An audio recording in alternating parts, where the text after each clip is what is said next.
ನೋಡಿ, ಲಕ್ಷ್ಮಿನ ಚಂಚಲೆ ಅಂತ ಹೇಳ್ತಾರೆ.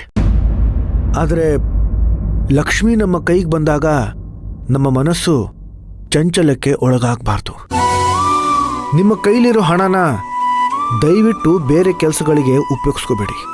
ಮೊದಲು ನಿಮ್ಮ ಆಸ್ತಿನ ಬಿಡಿಸ್ಕೊಳ್ಳಿ, ನಿಮ್ದಾಗಿಸ್ಕೊಳ್ಳಿ. ಇಂಥ ಅವಕಾಶಗಳು ನಿಮಗೆ ಮತ್ತೆ ಮತ್ತೆ ಸಿಗಲ್ಲ. ನಿಮ್ಮ ಊರ ಮುಖಂಡರಾಗಲಿ ಅಥವಾ ನೀವು ಸಾಲ ತಗೊಂಡಿರೋ ಬ್ಯಾಂಕ್ಗಳಾಗಲಿ ನಿಮ್ಮ ಕಷ್ಟನ ಕೇಳಲ್ಲ. ನೀವು ಒಂದ್ಸಲ ನಿಮ್ಮ ದಾಖಲೆ ಪತ್ರಗಳನ್ನು ಅಡ ಇಟ್ಟ ತಕ್ಷಣ ಅವರು ನಿಮ್ಮ ಮೇಲೆ ಅಧಿಕಾರ ಚಲಾಯಿಸ್ತಾರೆ. ನಿಮ್ಮ ಮಕ್ಕಳು ಮೊಮ್ಮಕ್ಕಳು ನೆಮ್ಮದಿಯಿಂದ ಜೀವನ ಮಾಡಬೇಕು ಅಂತ ಹೇಳಿದ್ರೆ ನೀವು ನಮಗೆ ನಿಷ್ಠೆಯಿಂದ ಇರೋದಕ್ಕಿಂತ ನಿಮಗೆ ನೀವೇ ನಿಷ್ಠೆಯಿಂದ ಇರೋದನ್ನು ಕಲ್ತ್ಕೊಳ್ಳಿ.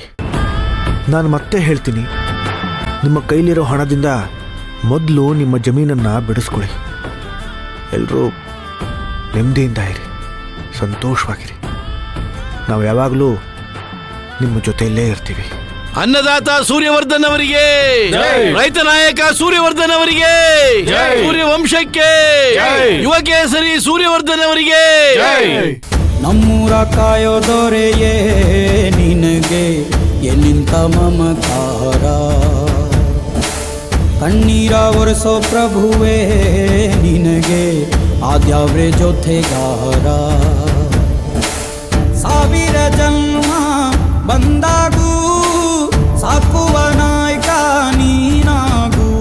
ನಿನ ಗುಂಟು ನಾನಾ ವೇಷ, ನಿನ ಮಾತೆ ಗಂಟ ಘೋಷ, ಸೂರ್ಯ ಚಂದ್ರ